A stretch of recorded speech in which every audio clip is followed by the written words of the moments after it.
Their respective fighter planes were ordered to be in the air by 12 noon. By the noon hour, 3 Type 96 Claude fighters from the Kasumigara Air Corps circled at 10,000 feet, and 2 other fighters waited at the airbase for takeoff orders. None of us at Kasumigara expected the enemy air attack before the late afternoon at the earliest, since the American carriers had only single-engine bombers. We could not know, of course, that Lieutenant Colonel James H. Doolittle's 16 bombers aboard the Hornet would be fast, twin-engined North American B-25S, or that the attack had been planned so that the B-25S would leave the carriers 400 miles from Japan. The patrol vessel sighting forced the Americans to launch their planes 620 miles off the coast, which consequently meant they would arrive over their target several hours earlier than we expected. Actually, Doolittle's men left the Hornet 10 hours ahead of schedule. The enemy bombers flew toward Japan at a height of only 15 to 20 feet. At approximately 1 p.m. we received word that American planes, flying very fast, low and not in formation, were over the mainland. The enemy's tactics were superb. Their on-the-deck flight had completely fooled our air defense system, and the 3 fighters circling 10,000 feet over the flotilla base never even saw the B-25S. Since we were a primary training unit, we did not have available a single Zero fighter at any of the 4 bases around Kasumigara. When the B-25S bombed Tokyo, not a single anti-aircraft gun fired at the bombers, and not a single fighter plane went in pursuit. The 16 B-25S scattered their hits and struck at North, Central and South Tokyo, Kanagawa, Yokohama, Yokosuka, Kobe, Osaka and Nagoya. When the 16 B-25S attacked Honshu, the Navy had already completed its plans for the Midway operation, but not without serious opposition from some high-level Navy quarters. The Doolittle attack served Yamamoto's needs in that the bombing thoroughly silenced the dissenting voices. Fortunately, the public was well aware that this type of sporadic air attack could not cause serious damage and was little disturbed. We understood, however, that the Americans had accomplished their primary purpose of boosting the morale of their own people, then apprehensive because of the attack on Pearl Harbor and the loss of so many islands and ships in the Pacific with this single raid. The Doolittle raid spurred plans to strengthen Japan's homeland defense against future bombings. Ever since the start of the war, homeland defense had been the Army's responsibility, with the Navy relegated strictly to cooperate with the Army at the latter's convenience. The April 18th attack brought forth a government order that henceforth both services would take every measure to create an effective air defense. Passive defense measures were considerable, but little actually was done to increase the number of fighters and interceptors for mainland patrol against bombers, which might not appear for long months or years. The disastrous plane losses incurred at Midway, the air battles at Guadalcanal, and the unexpected attrition of planes in the Solomons and Rabaul areas had steadily drained our available fighter strength. Neither the Army nor the Navy had anticipated such devastating defeats, and the requirements of the frontline forces dictated that every available fighter plane and anti-aircraft weapon originally assigned to homeland defense be shipped to the Pacific. In later months, with the war steadily approaching the home islands, the people called for increased defences against impending enemy air attacks. We could do little to answer these pleas, for we desperately needed every plane along our shrinking defence lines. In the summer of 1943, we obtained for the first time accurate information concerning the new Boeing B-29 bomber, the Superfortress, which reputedly had a radius of action far in excess of that of the consolidated B-24 Liberator. On June 15, 1944, the B-29 appeared over the mainland for the first time. The Americans had opened the final battle for Japan. Between the evening of June 15th and the following morning, the same day when the Americans launched the beachhead operation to take Saipan, more than 45 B-29S flew over northern Kyushu from a staging base at Chengdu in China. Editor's note: 68 planes took off on the mission, 47 arrived in the Kyushu area, and 5 were lost because of operational mishaps. The planes attacked the steel center of Yawata, but the bombing was ineffective, and only a small number of civilian structures suffered damage. Despite its lack of destructive results, however, the first Yawata attack had a grave psychological effect on the Japanese people. Where they regarded the Doolittle raid as a nuisance, the Yawata assault promised tremendous bombing raids in the future. All Japan discussed what might happen when the Americans increased the severity of their raids. The iron chain the enemy was closing on the homeland was becoming ever tighter.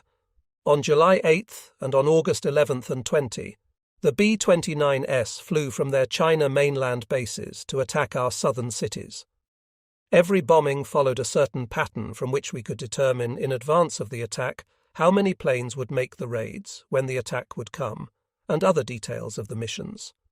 Because of this advance information, our mainland air defense forces were able to have their fighters in the air waiting for the bombers as they arrived for their bomb runs.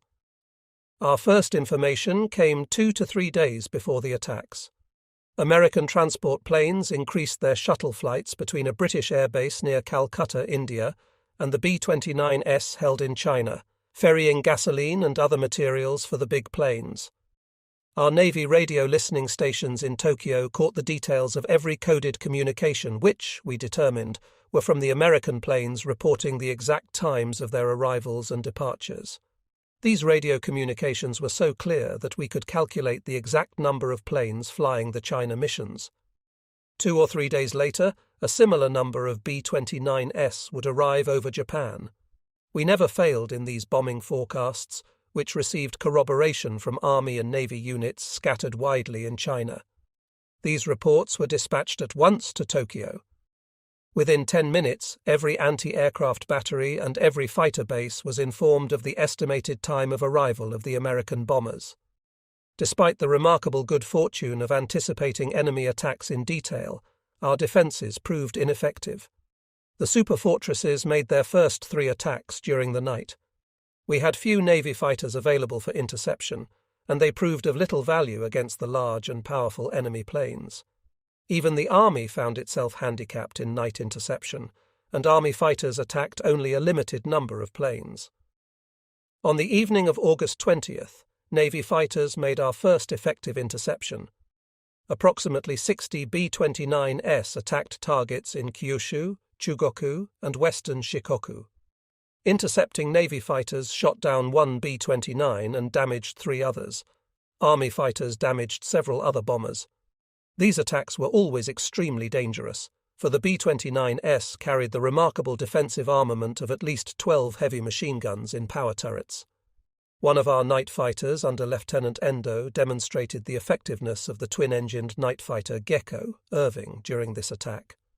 An experienced night fighter team which had fought against B-17S and B-24S over the Solomons and Rabaul, Endo's crew shot down the B-29 we confirmed as destroyed.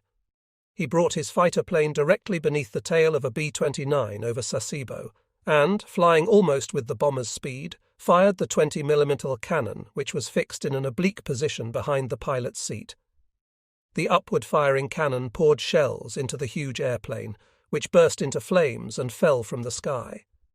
Several minutes later, Endo slipped beneath another superfortress and heavily damaged the airplane. Another Gecko fighter, piloted by one of Endo's men, repeated the maneuver and shot up a third B-29. Following the August 20th attack, the B-29S did not return to attack Japan proper until late October. 5 days before this last bombing raid, I was appointed as the Air Staff Officer, Japan Homeland Defense Navy Section, at Imperial General Headquarters. To my disappointment, I discovered that we had only 192 planes of all types assigned exclusively for air defense. Of these, the majority of the day fighters were Zeros, and the remainder, a small number of Raidens, Jacks, and Shidens, Georges. The night fighters were all Geckos. These fighters were distributed to 3 areas: 48 day and 24 night fighters to Yokosuka, 48 day and 12 night fighters to Kure, and 48 day and 12 night fighters to Sasebo. The Army had available for Homeland Defense some 200 planes of all types, and assigned 110 planes to Tokyo, 60 to North Kyushu, and 30 to Osaka. In addition to these planes, there were available in Japan nearly 400 additional Army and Navy fighter planes, assigned to such special missions as escorting bombers for attacks against enemy ships, but they cooperated with the Homeland Defense Force in special emergencies. On August 16th, two B-29S, which we believed were based at the new Saipan airfields, flew a reconnaissance mission over the Bonin Islands. On October 30th, there no longer was any doubt as to the use of Saipan as the B-29 base. 8 of the giant bombers attacked the naval base at Truk. At 1:30 p.m. on November 1st, the first B-29S appeared over Tokyo. Aircraft spotters were astonished suddenly to discover the two huge planes on a reconnaissance mission high over the city. They dropped no bombs and left shortly after their arrival, but their appearance was a great shock to the military personnel charged with the mainland defense.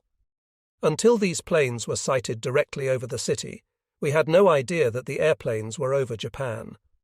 Our patrol planes and ships had failed to sight the bombers, and despite the excellent flying weather, our interceptors could not catch the enemy planes. Within the next 2 weeks, additional B-29S flew over Nagoya on reconnaissance missions, again with impunity. On November 24th, Saipan-based B-29S raided Tokyo for the first time.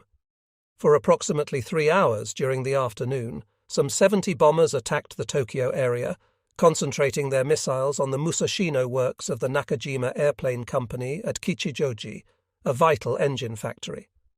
The bombing killed and injured 260 people and destroyed at least 100 civilian homes. These losses were immaterial.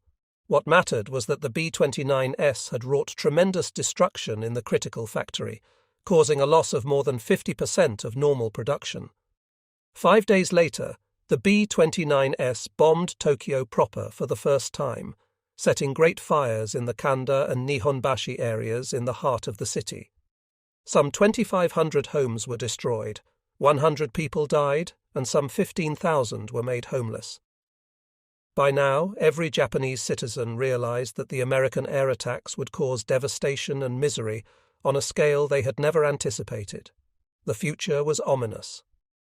The first raids also made it evident that the B-29S would strike not at military establishments, but at strategic industrial plants and civilian homes. For the first time, our people knew the meaning of fear from air attack. The B-29S ranged across half of Asia, attacking factories and other targets in Manchuria, Korea, Formosa, and other areas. On October 25th, the bombers from China returned to the Kyushu area, and a total of at least 150 B-29S smashed most of the Navy's 21st Air Arsenal at Omura, 25 miles south of Sasebo.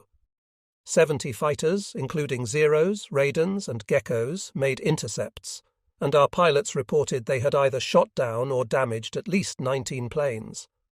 The losses and damage sustained by the enemy were meaningless compared to the effect of their bombs. The B-29S had proven deadly opponents to our fighter planes in air combat, and the light losses sustained by these airplanes, as well as the terrible damage to our factories, prompted our pilots to discuss kamikaze attacks against the huge airplanes. On November 21st, Lieutenant Mikihiko Sakamoto dove his fighter into a B-29 over Sasebo, giving up his life to destroy the enemy bomber. The aerial death struggles continued steadily until early January of 1945, with the B-29S constantly increasing the severity of their attacks. We learned finally that the Americans had abandoned their China mainland bases to concentrate their attacks from Marianas installations. On December 13th, the Marianas-based superfortresses for the first time attacked the Great Nagoya Aero Engine Works, and 5 days later smashed at the Nagoya Aircraft Works. From late 1944 until early February of the following year, they repeatedly attacked the aircraft factories in the Nagoya area in daylight raids and, on night missions, bombed the civilian areas in Tokyo, Yokohama, Osaka, and Kobe. The B-29S made limited attacks against aircraft plants in the Kwanto and Kobe area. Our aircraft plants were smashed with wreckage, for the high explosive and incendiary bombs had shattered machinery, broken steel supports, burned out vast factory sections, and killed hundreds of workers. Mitsubishi's Nagoya aircraft and engine factories, Kawasaki's Akashi engine plant west of Kobe, and Nakajima's Ota aircraft factory 45 miles northwest of Tokyo all sustained great damage. Each of these factories were vital centers of airframe and engine production for both the Army and the Navy, and the B-29 attacks caused a drastic reduction in their production. To bolster our air defense, the Navy assigned about 100 serviceable planes of all types, including Raidens, Zeros, Shidens, Gekkos, and Gingas, remodeled night fighters, to Atsugi Air Base. To my disappointment, there were only 15 Zeros at the Meiji Air Base 20 miles southeast of Nagoya, and 30 Zeros at the Naruo Air Base to defend the Osaka and Kobe areas. The Army, on the other hand, stationed in the Tokyo area for both day and night air defense some 200 fighters, including Hayabusas, Shokisi, Hiens, Hayates, Torius, and remodeled Diners. There were in the Nagoya area 80 fighters and 50 planes to defend Osaka and Kobe. During the early stages of the B-29 attacks, our fighters generally proved ineffective against the fast, high-flying, and powerfully armed B-29S. Enemy losses were remarkably low, and the B-29S exacted a stiff toll from our fighters. By the time the B-29S were concentrating their attacks against the aircraft plants, we had greatly improved our air defense system. 3 battle incidents reflect the increased effectiveness of our pilots. On December 3, 1944, our fighters intercepted an estimated 80 B-29S raiding Tokyo, and pilots reported that they had shot down 13 planes and probably destroyed another 7. These losses included 3 B-29S, which were destroyed by Army fighters which rammed the bombers. 2 pilots succeeded in bailing out before the collisions. On the afternoon of December 27th, anti-aircraft guns and fighters were reported to have destroyed 9 out of an estimated 50 bombers, probably destroyed 5 others, and damaged 27. On the afternoon of January 27, 1945, fighters and anti-aircraft reputedly accounted for 22 out of 75 B-29S, which raided the Ginza and Hibiya areas in the heart of Tokyo. The majority of Army and Navy officers ridiculed the reports of 22 B-29S destroyed on this date as being impossible. However, on the 29th, we received a wireless report from Zurich, Switzerland, which stated that during the raid in question, the B-29S encountered unexpectedly heavy fighter opposition, and that 30 planes failed to return to their home bases. 1 plane staggered into its airfield after flying more than 1,600 miles on 2 engines. The losses actually incurred then appeared to exceed our reports of 22 planes destroyed. Post-war investigation revealed that we, as well as Zurich, had greatly overestimated the effects of the fighter planes during this attack. The B-29S bombing Japan were from the Army Air Force's 73rd Wing, and their pilots reported that they had met fighter opposition of unparalleled intensity. The American crews reported that our pilots pressed their attacks right down the formation's stream of fire, dove into formations to attempt rammings, and sprayed fire at random. The American losses for January 27th amounted to 5 bombers destroyed over the target, 2 bombers ditched on the way home, and 33 planes badly shot up. The majority of B-29 attacks had been daylight raids, which gave our fighters the best opportunities to intercept the enemy planes. Lieutenant Teramura, the squadron leader of the 302nd Navy Air Corps at Atsugi, describes the intercept mission on February 4, 1945, over Tokyo.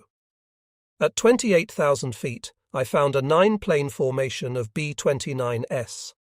I flew parallel to the bombers in an attempt to get in front of them, and finally pulled ahead of the enemy planes, which kept up a constant fire at my fighter. I could see only a few tracers which drifted slowly toward me in parabola, and felt little danger. About 3,000 feet ahead of the B-29S, I turned sharply and picked up speed in a shallow dive, dropping below the bombers and then pulling up for the attack. I opened fire against the first B-29 in the formation, attacking from the lower front side of the airplane. As the two planes closed rapidly, I did not have the opportunity to maintain a long burst. The nose turrets of three B-29s surrounded my fighter with tracers. I opened fire and watched the tracer shells of my 4 cannon converge on the bomber ahead of me. When I was extremely close to the giant bomber, I kicked the right rudder and pushed the control stick forward and to the right, dropping away from the B-29 in a diving turn. My shells had hit, for one of the B-29 engines was burning fiercely. "I got it!" I shouted to myself. One of my pilots, Harukawa, followed my plane and executed the same attack. Taking advantage of our diving speed, we turned and climbed to attack the bombers from below and behind. One of the B-29s dropped out of the formation, trailing a thick plume of white smoke from the outer left engine. Jettisoning its bombs, the airplane took a southeast course toward the Pacific Ocean, steadily losing altitude in an attempt to escape our attack. I continued firing, but soon exhausted my cannon shell supply. Our Raiden fighters, however, were equipped with a single 20mm cannon mounted to the left and behind the pilot's seat, fixed to fire upward at a 30-degree angle. Diving to attack from the right and behind the bomber, I closed the distance between our planes.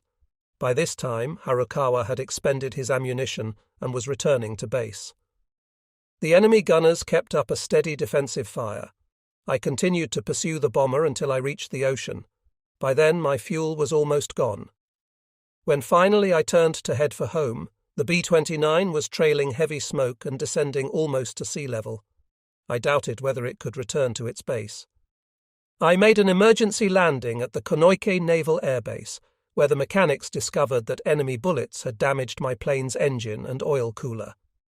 As was so effectively demonstrated before the war's end, even our most strenuous air defense efforts failed to keep the ever-growing fleets of B-29s from carrying out their missions to destroy our industries and our cities. We reached the height of our air defense measures on the night of May 25th, 26 in 1945, during the Americans' Mission 183 against Tokyo's urban area. Of the 498 planes dispatched for the attack, 464 bombed their primary target over Tokyo. Our fighters and anti-aircraft racked up their greatest single mission total of the air defense period, destroying 26 of the 65-ton airplanes. 100 bombers, 21.3% of the attack force, were shot up by anti-aircraft and fighters. We paid an even heavier price, for the B-29s burned out nearly 19 square miles of the city. By the close of 1944, the Americans actually had committed only a minor portion of their B-29 strength against Japan. No more than 100 B-29s ever bombed their targets on a single operation. In early August of 1945, however, the enemy sent more than 800 of the Great Raiders on a single night's operation over the mainland. This was not the entire picture, of course. In November of 1944, the B-29s carried an average bomb load of 2.6 tons per airplane. In July of 1945, this figure had increased to 7.4 tons. Our best interception and destruction ratio, assisted by anti-aircraft fire, occurred during the month of January 1945, when the enemy lost 5.7% of his attack force. By July of the same year, the Americans enjoyed an unprecedented safety factor for bombing missions, losing only 0.4% of the raiding planes. Greatly responsible for the lowered loss ratio, of course, was the new ability of the B-29s to bomb at any time of the day or night and in almost any weather. In July of 1945, the record month of B-29 attacks, the Americans dropped more than 75% of all their bombs by radar. On the night of March 9th, 1945, Major General Curtis LeMay instituted a new and devastating method of B-29 attack. In every previous attack, night or day, we had never encountered the B-29s below 24,000 feet, and we could expect to meet the airplanes at this height or above. On the night of March 9th, LeMay sent in more than 300 unarmed, stripped-down B-29s to attack Tokyo from an average height of only 7,000 feet. Each of the planes carried from 6 to 8 tons of new jelly gasoline firebombs and swept low over the city in flights which caught our defences by surprise. The Americans in this daring raid lost 14 bombers, but they also carried out what was then the most destructive air attack in history, burning out more than 16.5 square miles of the city. The enemy pilots reported that Tokyo caught fire like a forest of pine trees. 30 minutes after the attack began, the fires were out of control, fanned by a high ground wind. It was impossible to combat the racing conflagration. As one of our newspapermen reported, the fire clouds kept creeping higher, and the tower of the Diet building stood out black against the red sky. The city was as bright as at sunrise. Clouds of smoke, soot, even sparks driven by the storm flew over it. That night we thought the whole of Tokyo had been reduced to ashes. Estimates of the dead and missing ranged from 80 to 300,000. The final figures will never really be known because of the destruction of vast housing areas and the chaos which followed. In all missions, the great B-29S dropped 157,000 tons of bombs, of which nearly 100,000 tons of incendiaries were directed against 66 target cities, ranging in size from Tokyo to Tsuruga, with a population of 31,000. The Americans burned out more than 170 square miles in these incendiary attacks. It is impossible to determine accurately all the bombing effects because of the terrible state of chaos to which Japan was reduced by August of 1945. More than 30% of our total aircraft industry suffered heavy damage. These attacks, we estimate, denied us the production of more than 7,000 planes annually. We lost 70% of our total output of airplane propellers, which alone was a devastating blow.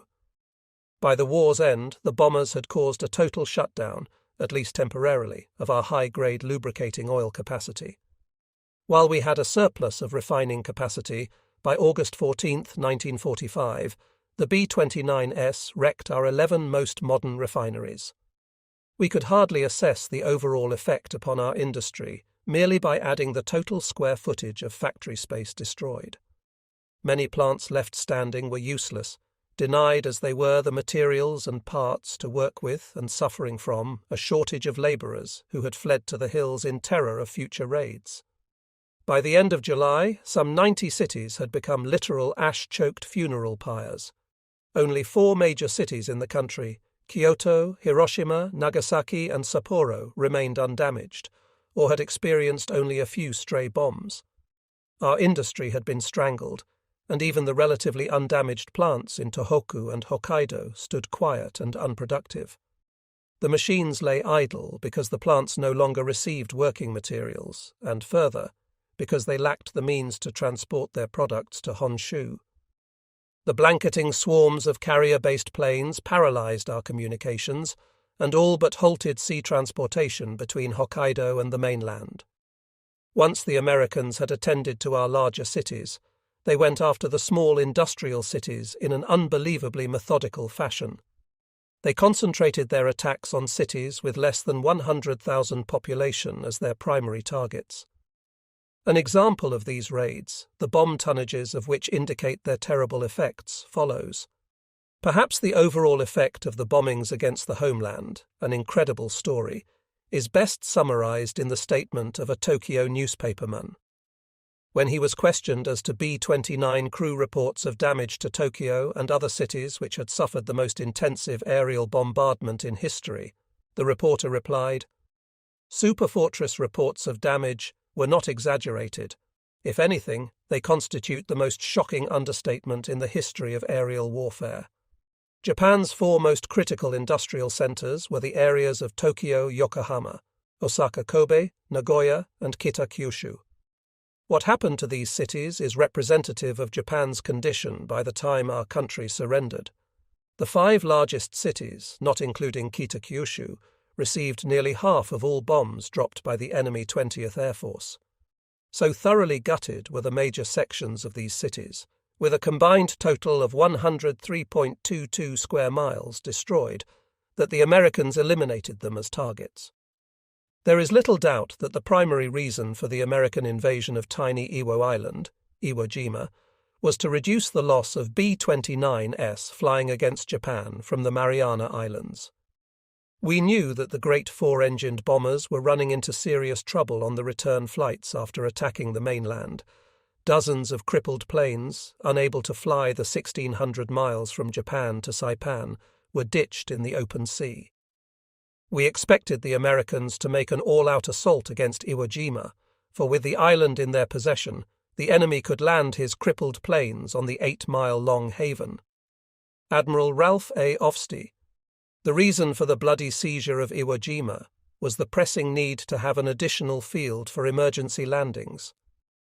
The enemy could also employ Iwo as a springboard for his long-range fighter planes, which escorted the B-29s on their bombing missions. It was only a matter of time, Tokyo reasoned, before the island would be attacked. Further, the attack would undoubtedly involve a preliminary strike elsewhere to draw off our air power. As we had anticipated, the attack came. On February 16, 1945, 3 days before the invasion force assaulted Iwo Jima, American carrier-based planes opened a massive series of air blows against the mainland. A total of 1,000 fighters and bombers swept over military air bases and civilian aircraft factories, chiefly in the Kanto, Tokyo area.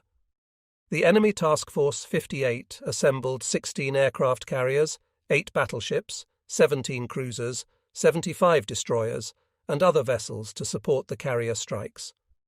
The following day, an additional 600 planes returned to batter our targets, dropping in the 2-day period a total of 513 tons of bombs, in addition to the attacks with machine guns, cannon, and rockets. Japanese Imperial General Headquarters announced that our defending fighters and anti-aircraft guns had destroyed at least 275 enemy planes, while we lost only 77 fighters. The American Navy's official combat reports stated otherwise, claiming that their planes had shot down 322 Japanese planes, strafed and damaged 171 on the ground, and had lost 49 to our defences. There is a wide difference in these two reports, as seems to have been the case throughout the war. Certainly our claims appeared to be as widely exaggerated as were the Americans. We never did ascertain all the losses, due to the chaotic condition of our communications and chain of command at the time. In my opinion, as a responsible officer of Japanese Naval Headquarters, the actual losses of both combatants appeared to have been approximately the losses each opposing force announced. That is, Japanese losses probably amounted to 77 planes, and American losses to 49 planes. One cannot, however, contest the fact that the attack of the 16th was a complete surprise to our homeland defences. Tokyo expected the carrier assault, but not directly against the heart of the homeland. Consequently, the Grumman F-6F Hellcat fighters overwhelmed our Army and Navy fighter planes, both numerically and qualitatively. Our fighters fought a difficult defensive battle against overwhelming odds and against planes which brazenly swept low against every possible ground target. There was one especially bright note which served to overcome the general oppression of an overwhelming enemy success. There was no doubt that the Americans had achieved their original objective, and that our battered air force could do little to halt further mass carrier raids. The majority of our pilots were inexperienced, and consequently were at a decided disadvantage against the Hellcat pilots. However, Flight Warrant Officer Kinsuke Muto of the Yokosuka Navy Air Corps put up a brilliant single-handed defense against tremendous odds. About noon of the first day the enemy planes attacked, fighter plane pilots awaiting orders at Atsugi Navy Air Base sighted a single Shiden mod. Fighter fleeing southward over Yokohama and pursued by 12 Hellcat fighters. There could be only one outcome to the chase, and the pilots waited for the Shiden fighter to fall in flames. However, the unexpected happened. As the Hellcats closed the distance between their groups and the Shiden, the Japanese fighter suddenly turned sharply and at full speed raced directly at the enemy planes. The Hellcats' formation scattered before the unexpected maneuver, and the 13 fighters swung into a wild melee of twisting and turning airplanes. Taking advantage of the fact that, in a battle of 12 planes against one, the enemy force often gets in its own way, Muto hung onto the tail of a Hellcat, pouring cannon shells into the Grumman until it blew apart. The remaining 11 Hellcat pilots frantically tried to latch on to the elusive Shiden, and their tracers could be seen filling the air about the agile Japanese fighter. Muto saw his opportunity, turned directly into one of the Grummans, and pressed the head-on attack. His cannon shells shattered the plane, and the pilot bailed out. By now, Muto played what was obviously his superior flying skill to the hilt. Abandoning his defensive maneuvers, he became the attacker, and in short order 2 more Grummans plunged from the sky. 4 down. The remaining 8 Hellcat fighters abruptly broke off the engagement and fled the area. The incredible battle ended, and a tired but jubilant Kinsuke Muto brought his fighter, riddled with enemy bullets, to a safe landing at Yokosuka Air Base. Pilots watching from Atsugi did not know the name of the pilot in the Shiden fighter, but after watching the Grummans being shot out of the sky, they quickly identified him as Muto. This was only natural. Muto was famous as one of the leading Navy aces. He shot his first enemy plane out of the air at least 8 years before this battle, as a fighter pilot flying in China in 1937. Muto was assigned to the Yokosuka Navy Air Corps as a combat test pilot, and on February 16th had taken one of the new Shiden Mod fighters up on a test flight against enemy fighters. He left his base and circled about the Tokyo area in a search for enemy planes. Failing to meet the expected American fighters, he turned to return to Yokosuka when he noticed the 12 Hellcats diving upon his fighter. On February 17th, the enemy carrier planes made 2 heavy attacks against the Tokyo area, one morning and one afternoon raid. The Americans flew almost unopposed against their objectives, and the majority of the fighters and bombers machine-gunned, rocketed, and bombed their targets with little opposition. Again, the only bright spot of the day was that relating to a single fighter pilot, this time Lieutenant J.G. Sadanori Akamatsu, the Navy's senior fighter pilot ace. Flying a Zero fighter from Atsugi, Akamatsu shot down 2 Hellcats over Tokyo Bay. When the enemy planes returned for their second attack, Akamatsu intercepted 2 Grummans directly over the Atsugi field and shot both planes out of the air for a 1-day tally of 4 enemy fighters destroyed. When flown by thoroughly experienced pilots like Muto and Akamatsu, the Zero could prove a formidable opponent even against the versatile Hellcat. However, the greater majority of our fighter pilots were green youngsters with little or no combat experience. In their hands, the Zero was no match for the Grumman fighter. There existed no doubt in our minds that we had long since lost qualitative superiority to the Americans. Our mainland air defense force, fully occupied with interception of the increasing B-29 attacks, lost all power to cope with the enemy carrier raids. Our defending fighter force could well be described as completely helpless. This situation arose in great part from the fact that Japan lacked a single operational fighter plane which could match the Hellcat fighter, and stood little chance of seeing its prototype planes manufactured in sufficient quantity to improve our situation. Without superior defending fighter planes, our mainland air defense force was virtually useless. We could throw our dwindling reserves against the B-29S and the carrier attacks, shoot down some planes, and still in no way diminish the severity of the enemy air blows. Whatever number of planes we could destroy would not cause the enemy to slacken his efforts to pound Japan into absolute submission. By the spring of 1945, the B-29 attacks reached catastrophic proportions, and the great bombers thundered over our cities in furious day and night assaults. We could do relatively little against these systematic and large-scale bombardments, for we had never built a satisfactory high-altitude fighter plane. The Americans caused unimaginable havoc, especially when bad weather grounded our planes. Our fighters sat impotent on their runways, while the hundreds of B-29S roared overhead, using their radar bomb sights to smash with uncanny accuracy at our factories and cities. The price the Americans paid for Iwo Jima was high: 4,800 dead, 15,800 wounded, and 400 missing. The tiny island, however, paid handsome dividends. From March 4th, when the first crippled B-29 landed on the still-crewed runway, to the war's end, a total 2,251 superfortresses made emergency landings. The crew members in these airplanes, most of which never could have returned to Saipan or Guam, amounted to 24,761 men.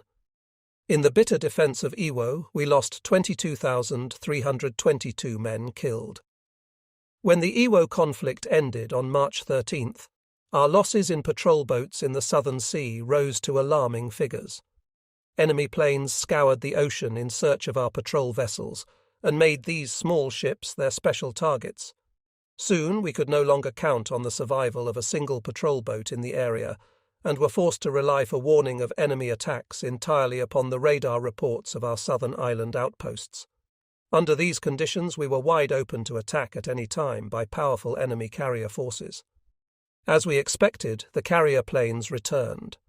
Between March 18th and 21, the enemy fighters and bombers swept almost at will over the mainland, pouring their shells, rockets and bombs into every conceivable target.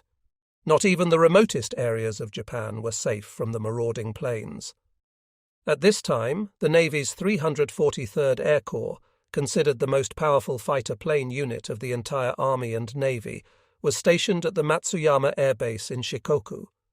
Equipped mostly with the newer Shiden fighters, the plane which had become the Navy's great hope for a carrier-based fighter, the 343rd was manned by outstanding Navy fighter pilots, all of whom had considerable combat experience. The commander was Captain Minoru Genda, an able and experienced leader who had made the preliminary draft for the Pearl Harbor attack and who had served as an Air Staff officer of Imperial General Headquarters for the preceding year.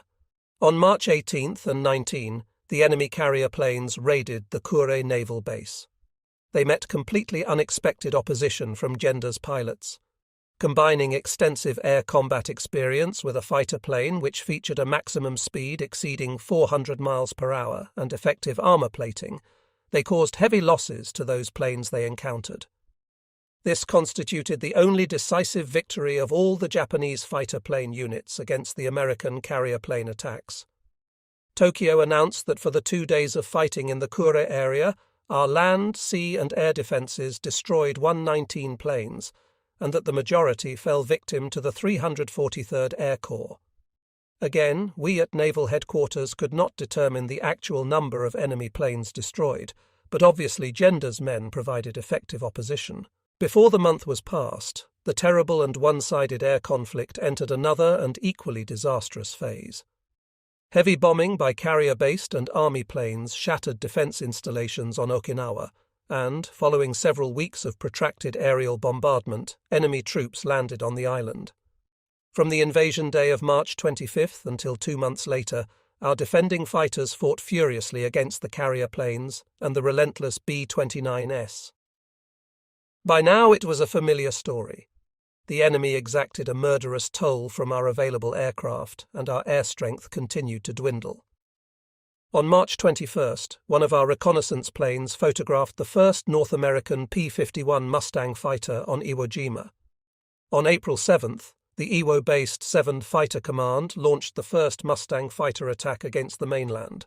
108 P-51S escorted B-29SE on a daylight mission against Tokyo and rapidly proved their superiority over our fighters by shooting down 21 defending planes. We destroyed 2 Mustangs. The new P-51S flew only 10 escort missions since, after their arrival on Iwo, the B-29S resorted mainly to attacks at night and in foul weather. After the war, we learned that weather proved to be the P-51S greatest foe. On June 1st, returning from an escort mission against Osaka, 24 of the Mustangs disappeared in a seething cauldron of violent weather, and 2 other planes collided and crashed. On April 16th, the Mustangs began their first series of sweeps against our ground installations, and by the war's end, we counted 33 such missions. These attacks denied us the use of many of our airfield facilities in the Tokyo-Nagoya-Osaka area. Okinawa-based P-51S shot up airfields in Kyushu and Shikoku. The dispersal procedures forced by the strafing fighters complicated even further our maintenance problems, which already had reached monumental proportions. With most of our airfields reduced to wreckage, the fighters turned their attention to railroads, powerhouses, factories, and coastal shipping. By May, the eventual loss of Okinawa was clearly foreseen. The relentless drive of the Americans, which had started with the Guadalcanal invasion, was now on the very doorstep of the homeland. There was little doubt in our minds that the next great invasion of the war would be the assault against Japan itself. To prepare for this final calamitous blow, Imperial General Headquarters ordered our remaining fighter planes to ignore future enemy air attacks, except in emergencies which would be determined by Tokyo itself. We were under new orders now, to save as many planes as possible for the final defense against the enemy invasion fleet. We feared that were we to continue our aerial defense operations against the B-29S, the carrier raids and the Mustang sweeps, our defending fighter force would be annihilated. We could not face the enemy fighters and bombers without sustaining critical losses. By June, enemy medium and heavy bombers from Okinawa bases began to raid the Kyushu area. Coordinating their attacks with these blows against our southernmost island, the B-29S increased the bomb tonnage dropped on our cities by leaps and bounds. On August 2nd alone, Tokyo received reports that more than 850 of the giant raiders were over the mainland. July became a nightmare of carrier plane attacks. On July 10th, the enemy Task Force 38 steamed off Japan with 15 aircraft carriers, 9 battleships, 19 cruisers, and 62 destroyers. Warships shelled shore installations, and the planes roamed at will over the mainland. 8 days later, a British force of 4 fleet carriers, 1 battleship, 6 cruisers, and 18 destroyers joined the Americans. With our pilots under orders not to engage in combat, the enemy planes reduced literally every target they flew against to wreckage, and the battleships and cruisers hurled waves of shells into industrial targets. The finish was near. Japan lay completely helpless before the tremendous tidal wave of enemy fighters and bombers. Our fleet was through. Our pilots, choked with rage at their inability even to dent the wall of fire and steel hurled at us by the enemy, waited for the final day of reckoning when enemy troops would storm ashore. Japan could not avoid total defeat, but the enemy would pay dearly for every foot of Japanese soil. So stated the government which, despite the knowledge that by midsummer of 1945 our nation was nearly prostrate, elected to conclude the war in a bath of blood by resisting the imminent invasion with every available man. By August of 1945, the Pacific Ocean and the waters surrounding the 4 main Japanese islands had become an American lake. Enemy warships in powerful task forces roamed along our coast, safe from attack, hurling thousands of shells into anything which moved on the shore, or into any buildings or other structures they deemed worthwhile targets. Enemy planes flew literally thousands of sorties over every square foot of the mainland. Western Japan fell under the control of the enemy planes based on Okinawa. Eastern Japan reeled under the hammering strikes of the B-29S and P-51S from Saipan and Iwo Jima. The Americans ruled the sea and the air surrounding and over the entire country.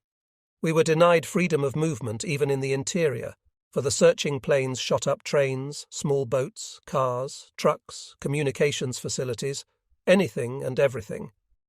The Army and Navy kept its planes on the ground, hidden beneath camouflage, in underground hangars, and scattered to dispersal areas as far as 5 miles from the airfields. We hoarded this last air fleet of 5,130 combat planes, in addition to several thousand trainers, which we would hurl against the invasion fleet, which even then was assembling for the attack against Kyushu.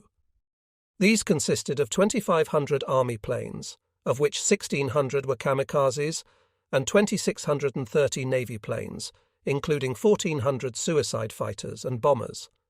When the attack came, we could throw in every airplane in Japan which could fly and carry bombs, including the slow and flimsy trainers. It was clear to everyone that Japan could not avoid overwhelming defeat. We knew that our all-out defense of the islands was little more than a delaying operation, which could result only in hundreds of thousands of lives lost in the bitter fighting to come. Despite this realization, the government elected to fight to the last man. It is difficult, if not impossible, to explain in logical terms the mental state of Japan's leaders, who insisted upon resisting what certainly would be the greatest invasion force in history. This determination did not last very long. On August 6, 1945, there arose a new factor. The impact of the atomic bombing, first of Hiroshima and then, on August 9th, of Nagasaki, was not immediate, because it required time before the government could assay the tremendous machine of destruction which the enemy had hurled at Japan. Once, however, our military and government leaders gained a fuller appreciation of this fantastic weapon, which could make even the horror of the incendiary raids seem as only minor irritations, they could not commit themselves to the insane folly of continuing the war. The city of Hiroshima had escaped the fury of the B-29S, and yet it held certain installations which we knew might invite a rain of bombs upon the city. It contained the 2nd Army Group headquarters, which commanded the ground defense of the southern half of Japan. Tens of thousands of troops had assembled at Hiroshima during the war, and the city had become a major storage point and communications center. Hiroshima lay on the wide and flat delta of the Ota River. The 7 river channel outlets divided the city into 6 islands which jutted out into Hiroshima Bay. Except for a single hill in the center of the city, about 200 feet high, Hiroshima was almost entirely flat and just slightly above sea level. Only 7 square miles of the city's total 26 square mile area was built up, and 75% of the population crowded into this area. Except for its center, which featured a number of reinforced concrete structures, the city overflowed with a dense collection of small wooden houses and wooden workshops. Even the majority of industrial buildings were made of wood. A little after 7 o'clock on the morning of August 6th, our early warning radar network picked up several enemy planes approaching southern Japan. Military authorities gave the air raid alert, and many cities, including Hiroshima, ceased their radio broadcasts. By 8 a.m., the Hiroshima aircraft spotters clearly identified the incoming planes as only 3 aircraft flying at very high altitude, and the all-clear signal was given. Hiroshima's radio station broadcast the news of the 3 planes and informed the people that, should the airplanes appear over the city, it might be advisable to seek shelter. Approximately at 0830 hours, Lieutenant J.G. Nakajima, the air defense duty officer, notified me that an emergency telephone call had come in for me. At the time, I was on duty in the 2nd basement of the underground air raid shelter, which had been built inside the Navy Department's compound at Kasumigazeki, Kojimachi, Tokyo. The 3-story subterranean shelter was the brain center of naval operations and the communications center of Japan's naval air defense. The Navy Department headquarters building was destroyed by fire May 27th. All reports from the radar stations, patrol vessels, and aircraft spotters regarding enemy plane movements from the Marianas or aircraft carriers centered here. The telephone call was from the Air Defense Command headquarters at the Kure Naval Station. I heard Commander Hiroki's voice. About 15 minutes ago there was a terrible flash over Hiroshima. Immediately afterward, a terrible mushroom-like cloud rose into the sky over the city. Many of the people here heard a heavy roar, something like distant thunder. I don't know what happened there, but from the flash and the cloud it must have been something big. I tried to reach headquarters of the 2nd Army Group by phone, but there is no answer.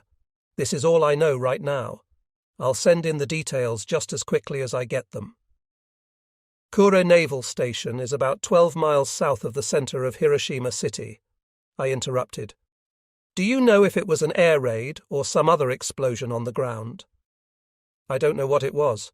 Only a few B-29S were seen, that's all.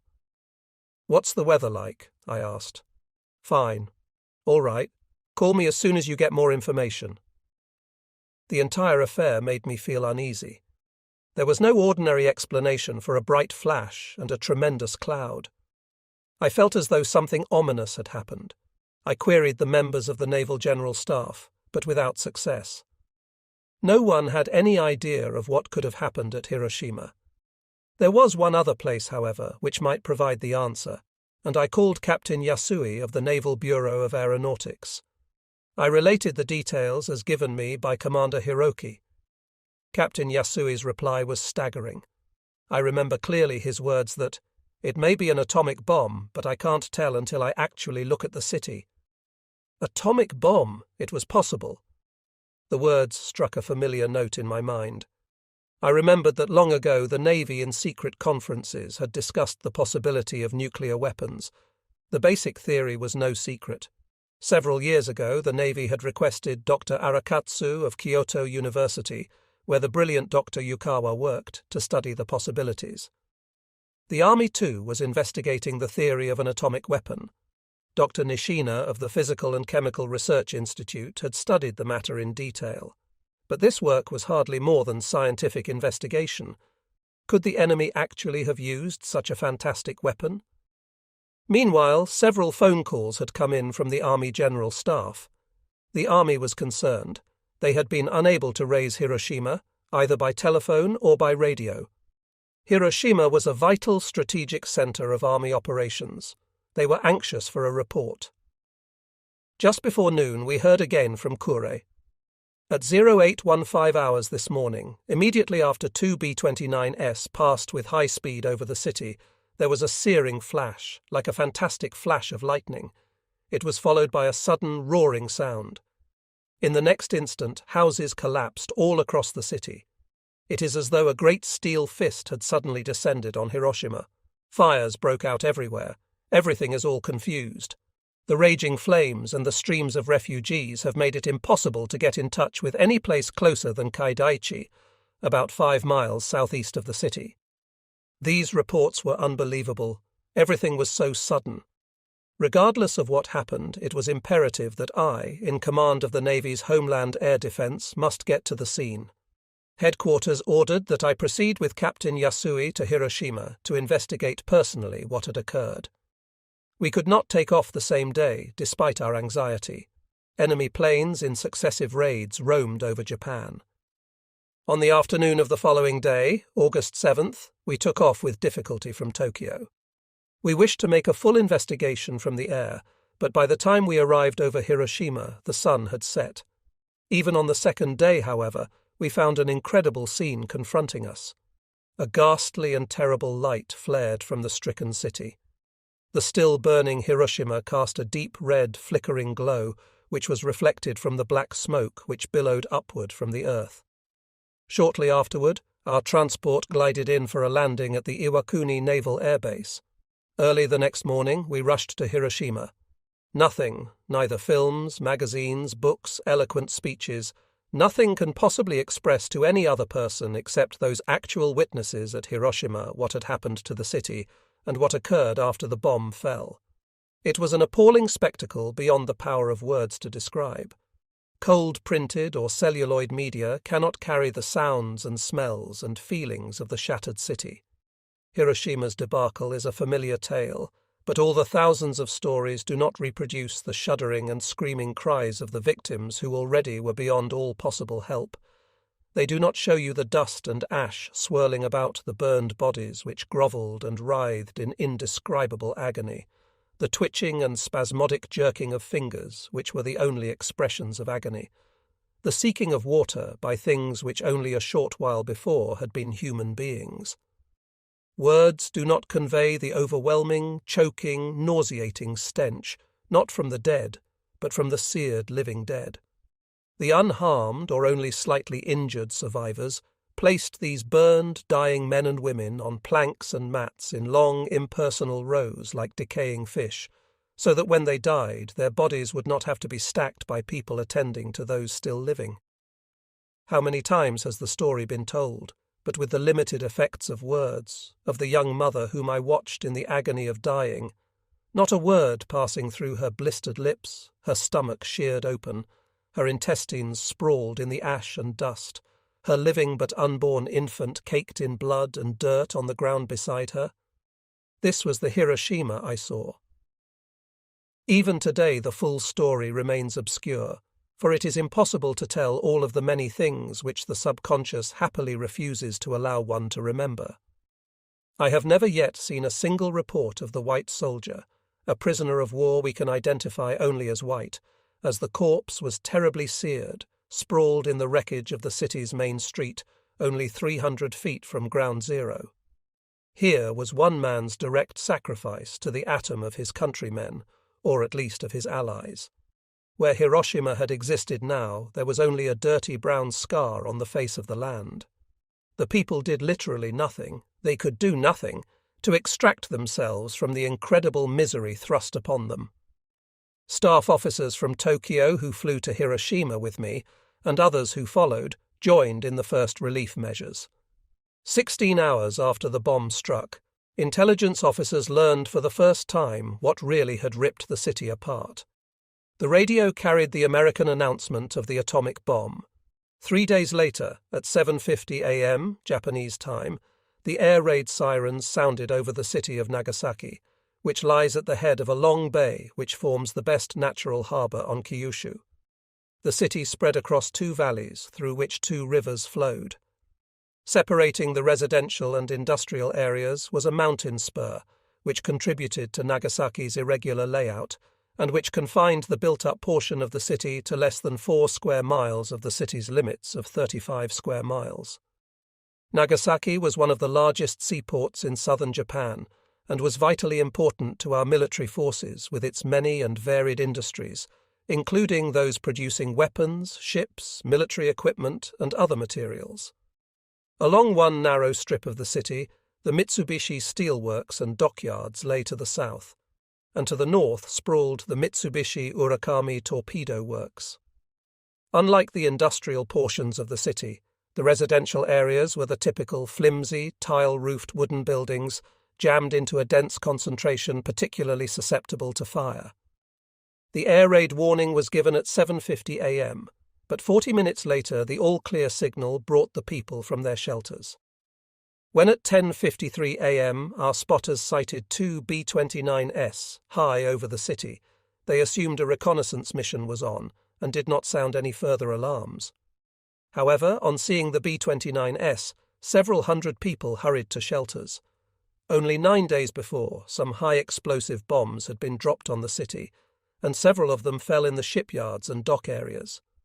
Others exploded at the Mitsubishi Steel Works and Ordnance Works, and 6 bombs smashed into the Nagasaki Medical College and Hospital, with 3 direct hits on the buildings. While the bombs caused little damage, they frightened the people, who were led to believe that heavy incendiary raids were in store for the city. At 11:30 a.m. there occurred the blinding flash of an explosion that had destroyed Hiroshima slightly less than 75 hours before. Another city joined the ever-growing list of Japanese centres destroyed and wrecked. Even the worst diehards in the government could see little cause for continuing the folly of resisting an enemy which threatened to hurl a rain of these bombs against Japan. On August 15, 1945, with a country literally beaten to its knees, the Emperor accepted the surrender terms. The war was over.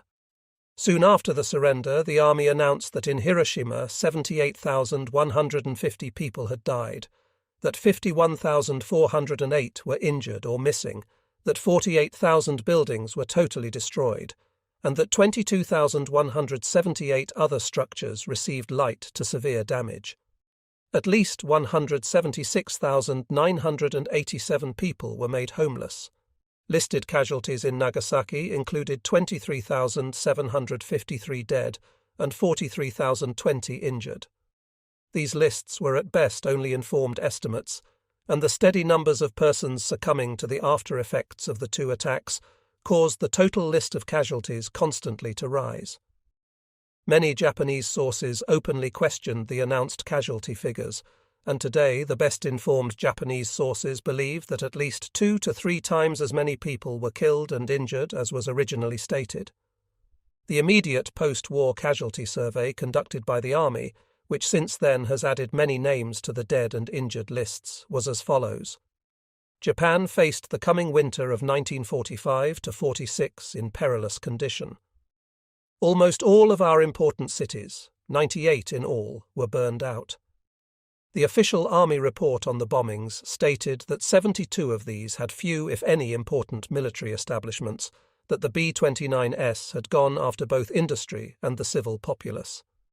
In the Tokyo-Yokohama area, 56% of the buildings were gone, 52% in the Nagoya area, and 57% in the Kobe-Osaka area. The cities suffered varying degrees of loss of residential structures, Nishinomiya losing only 9.1%, while Fukuyama lost 96%, Kofu and Hamamatsu 72%, and Hitachi 71%.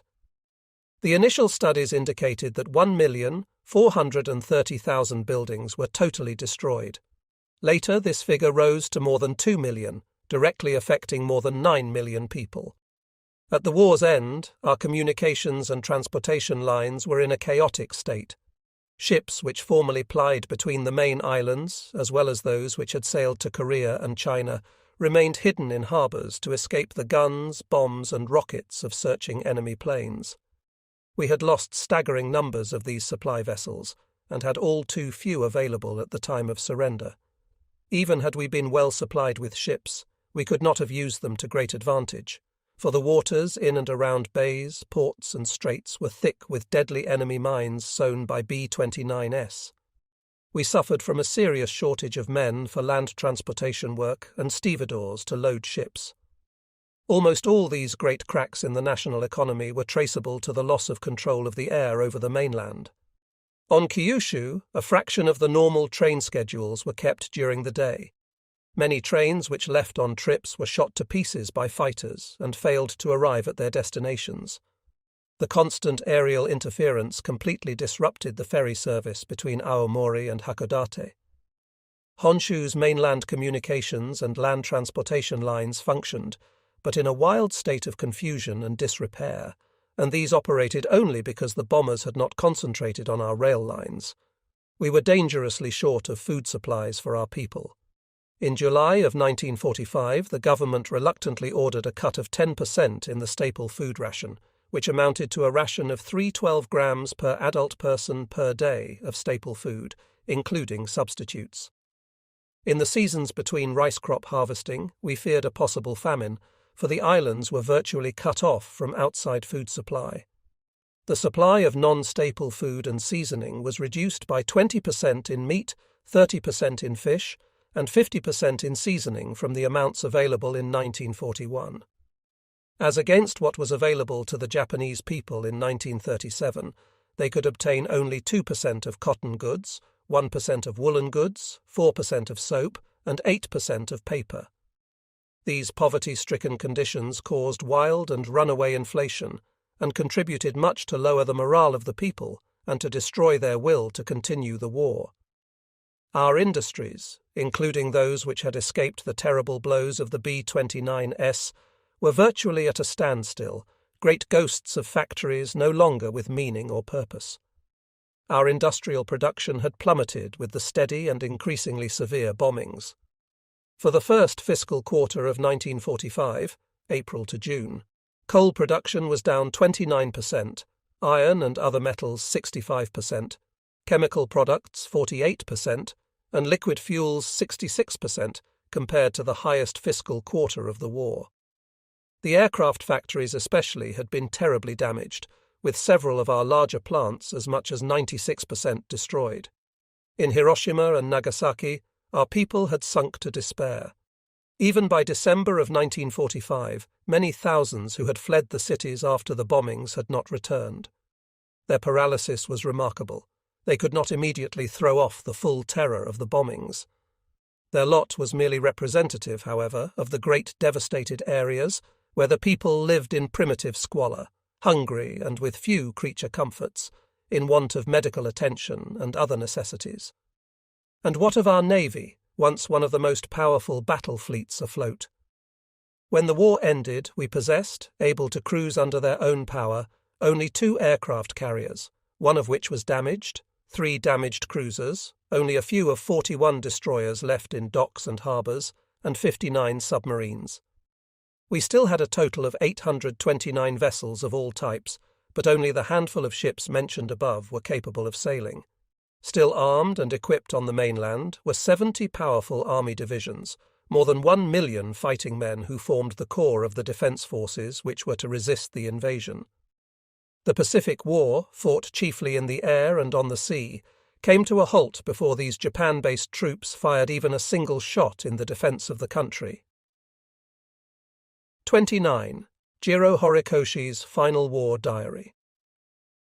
As we have related in this book, without the Zero fighter, Japan could not possibly have effected her early war gains in the Pacific and Indian Oceans and on the Asiatic mainland. Everything depended upon the Zero's ability to wrest the all-vital command of the air from the enemy in every theatre of action. This the airplane did with amazing effectiveness during Japan's widespread initial operations. Jiro Horikoshi, the engineer responsible for the Zero fighter and other Japanese frontline fighter planes, is seen thereby to be an exponent, so to speak, of Japan's position in the war.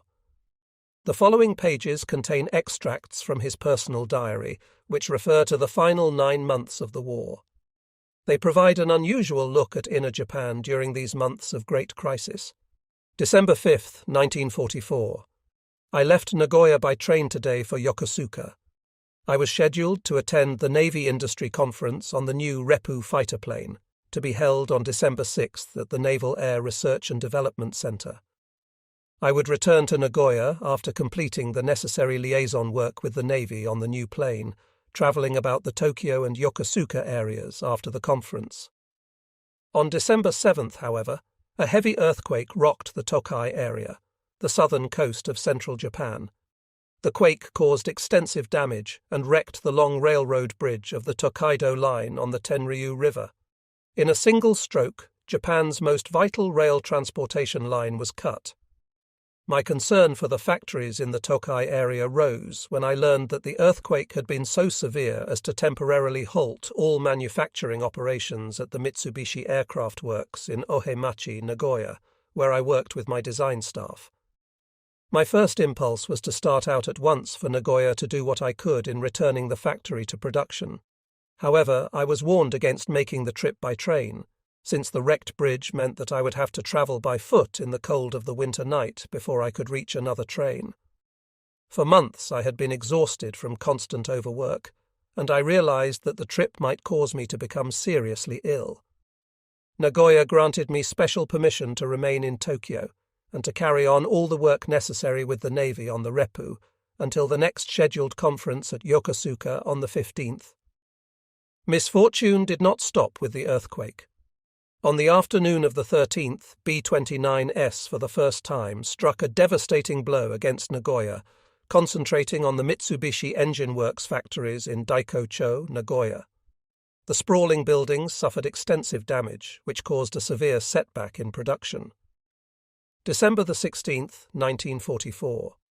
The Tokaido Line still had not repaired the bridge damaged by the earthquake. I had to return to Nagoya, and I was compelled to take a roundabout mountain route to reach the city. I took a Shinetsu Line train, which left Ueno Station in Tokyo on the 17th, and arrived at Nagoya via Nagano City late in the night of the 17th. I had been on the train for more than 20 hours. The regular Tokaido Line journey required only 5.5 hours by express train between Tokyo and Nagoya. December 18th, 1944. This afternoon, B-29S returned for their second attack on Nagoya, attacking the Mitsubishi Airframe Works, to which I belonged. As soon as the air raid warning screamed, we ran to a vacant lot near the main factory buildings and dropped into trenches and dugouts prepared as shelter areas. Protected against bomb shrapnel and blast, we searched the sky for the bombers. We noticed several waves of B-29S, appearing white at a height I estimated to be 30,000 feet. The great planes maintained a steady formation, releasing their bombs in salvos aimed to walk across the factory buildings from the east to the west. This was my first experience under heavy air attack, and I remember vividly the screeching sound of the falling bombs and the unbelievable sound of the bomb explosions. My ears rang and I was deafened for hours afterward. December 19th. The Mitsubishi plant manager has ordered an emergency dispersal program. We fear that the bombers will return in ever greater numbers, and if the machines remain so exposed to the giant B-29S, we soon will lose all production. The men have begun the task of transporting machines to schools and factory buildings in the city and in the suburbs. December 25th. The engineering department, to which I am attached, has completed its evacuation from the main factory buildings. We are now located in several school buildings in eastern Nagoya. From December 25th, 1944 to April 1945. The long hours of exhaustion and overwork have exacted their toll. Suffering from pleurisy, I have been compelled to confine myself to bed, beginning on December 25th. It is strange to remain bedridden and to hear the sounds of the bombing attacks, which now come often during both day and night. There is what is to me the now familiar scream of the falling bombs, the thundering explosions in the city, and the roar of the great fires. From my house I have on many occasions watched the frightful flames devouring the homes and buildings, and the towering clouds of smoke which completely over the city. During this period I maintained contact with my projects at Mitsubishi, the Repu and other fighters. Many of my colleagues and assistants visited me frequently. I had noticed as far back as December that our employees' will to work had suffered badly. The reports from my men now indicated that this mental deterioration had progressed even further. Complicating the natural state of despondency because of the progress of the war were the increasing difficulties in their private lives, the lack of food, and problems of travel to and from work, and so on. It is now the middle of March. Apparently the B-29s have changed their bombing tactics. Where they formerly concentrated on the factories and military establishments, they are now attacking the populace through terrible fire attacks on their homes. With a sense of impending total doom, I received the reports of the terrible incendiary attack against downtown Tokyo, which lasted from the night of March 9th to early morning of the following day. The overwhelming incendiary saturation raid appears to be only the first of a new series of attacks.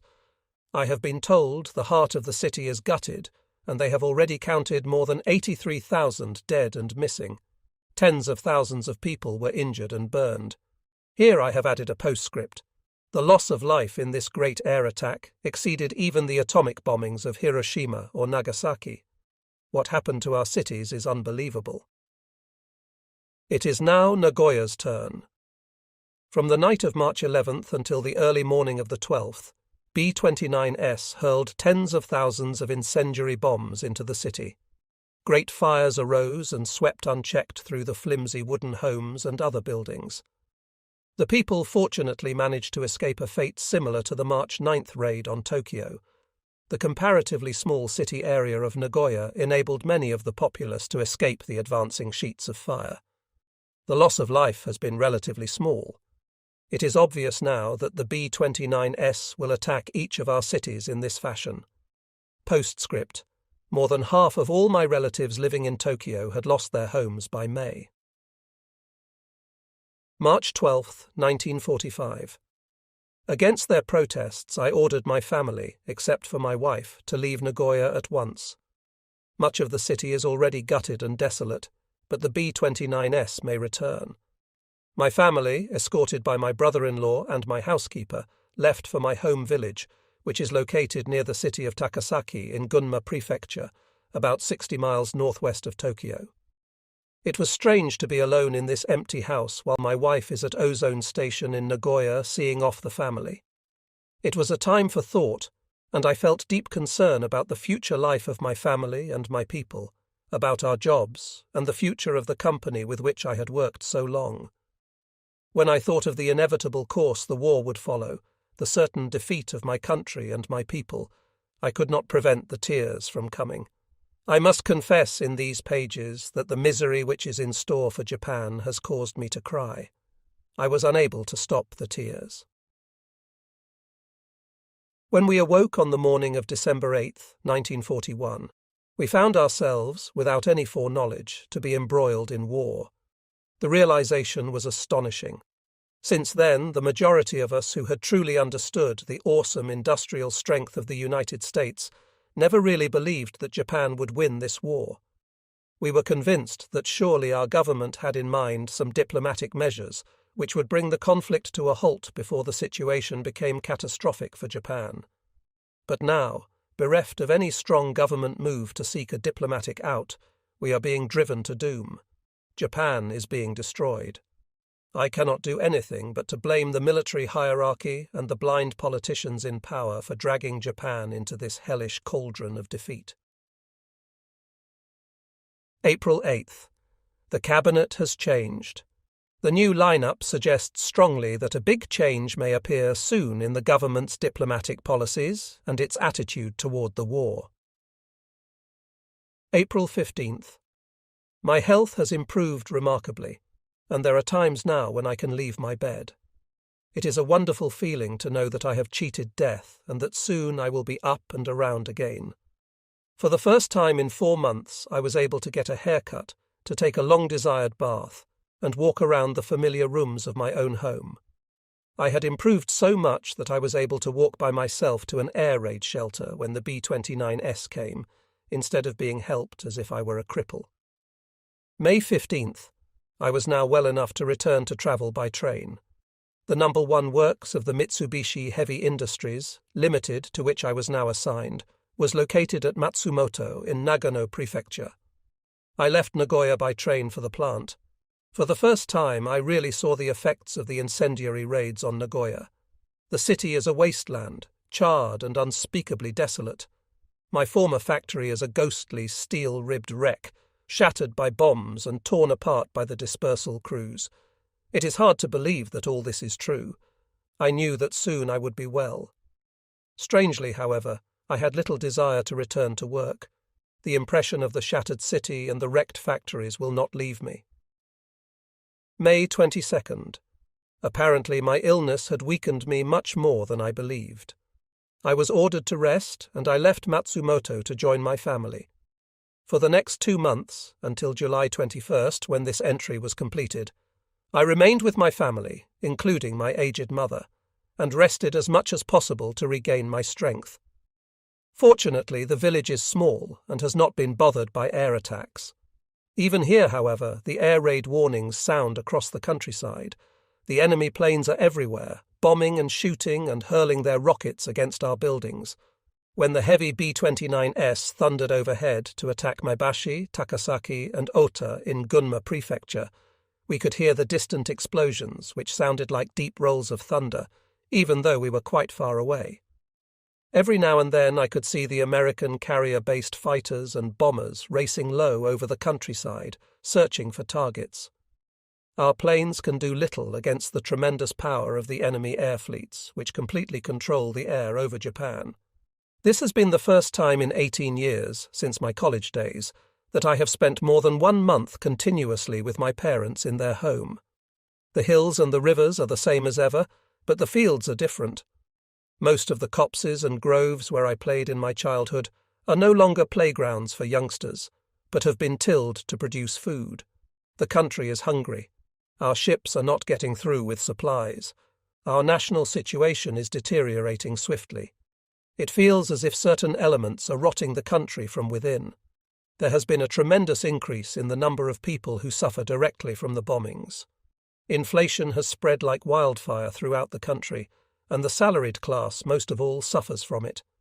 Cunning people propose new random policies and measures to the bewildered government offices and somehow get new jobs, which provide them with both good income and position, while the honest people, the majority of our country, are driven to war or to a life of hardship and bitterness. Many foxy merchants and industrial people flatter and beguile the military. They seek and they obtain big profits through unjust, dishonest business dealings. The government is at a loss to distinguish true from false. The clamour of the favoured grows ever louder. Many a government official is bent solely upon shirking his responsibility. High-ranking officials frequently change their positions. They move about constantly. The country seems as if it were rife with corruption. Rottenness in government is spreading. The whole nation has been exhausted. Japan is quickly losing the strength, it hardly has the will, to continue the war. I met many of my old school friends and had the opportunity to discuss the old days. Often I walked through the hills and along the river banks. Often I was reminded of a line from an ancient Chinese poem. Mountains and rivers remain unchanged in this war-ruined land. During my stay in the village, I often was tempted to forget my duties and responsibilities in the war effort. The war situation had deteriorated to such an extent that even the people in the countryside desperately wanted peace. They often discussed the possibility of requesting the Soviet Union, the only powerful neutral country between the Allied powers and Japan, to intercede in the war and end the conflict. Japan has made special efforts to maintain neutrality with the Russians, and we hoped that we could rely on her fairness and friendship in mediating with the Allies. July 22nd. I returned to the Mitsubishi No. 1 plant in Matsumoto City, where I was assigned a new engineering position. Matsumoto was one of the very few cities which had been spared the enemy air attacks. The others were Kyoto, Hiroshima, Nara, Nagasaki, Fukuyama, and Mito.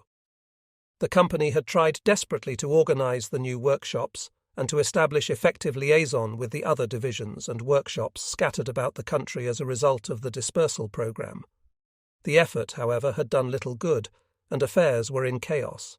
Management was inefficient, and we accomplished little because of the unending confusion. Our efforts appeared hopeless. Bombing damage had become so great throughout the entire country that everybody realized that the war could not possibly be won. It was senseless to continue fighting, but the very momentum of our combat activities appeared to carry us on. August 1st. A report says that the enemy used an apparently altogether new type of bomb yesterday. We learned that the bomb is incredibly more powerful than an ordinary weapon, and that yesterday morning it was dropped over the city of Hiroshima. There are very few details concerning the new bombing, but we have learned that the horrible effects of the bomb, the human suffering and loss of life, the destruction of buildings, are beyond all description. This is all we know so far. August the 10th. Yesterday, again, Japan was struck with the new bomb. This time, the city of Nagasaki was the target. A still more shocking report came in to us, saying that, like a lightning bolt from a blue sky, Russia has declared war and has commenced the invasion of Manchuria and North Korea. We hear that mighty land armies and hordes of bombers already have struck. This means the final blow to a Japan which already is reeling from the unremitting American assault. The local authorities recommended, but with little official enthusiasm, that the residents of Matsumoto quickly evacuate the city, which has, so far, escaped air attack. The majority of the company's employees now are busily occupied with dispersal of their private belongings, of hiding factory machines and equipment. Their daily shop work has been forgotten. They seem to have accepted defeat as only a matter of time. August 15th. The radio has announced that the Emperor would broadcast a special and a very important message. I knew at once that this would be the rescript of a surrender. The transmission was poor, and I missed many passages of the talk. It was of little importance. Japan had been helpless against the enemy for months. The war is over. We were defeated after what amounts to literally a total exhaustion of our national power. This is the first defeat my country has ever experienced, and it is a strange feeling for the populace. Let us face the reality that the Japanese people do not have a social organization which lends itself to a cohesive national effort. We have never been highly trained to combine our intellectual abilities and to think and work in scientific or efficient terms. We have poor natural resources, and the land is terribly overcrowded. Japan has too many vital problems which we cannot solve through our own resources and abilities or efforts. My country will not be able to maintain a civilized and prosperous existence unless we can rely upon the generous aid and industrial and trade intercourse of the world. We require an open-door principle from the world for the good of our people and all nations. I have little doubt that the lack of such things was probably the greatest of the remote and the basic causes of this insane war. Things that our people see before them are economic difficulties and moral confusion. If Japan must grow, then we must face our responsibilities of the future in a fashion entirely different from that adopted by the government, which led us into the abyss of war and utter defeat. And then we must endeavour to secure the fair and generous attitude of all this world. It is easy to recognize the struggle which lies ahead for Japan. I know what my country needs, but I have absolutely no ideas as to how my people should meet their needs in the future. Japan requires and must find those great and sincere statesmen who can and will lead us to a future of peace and guarantee a secure national existence.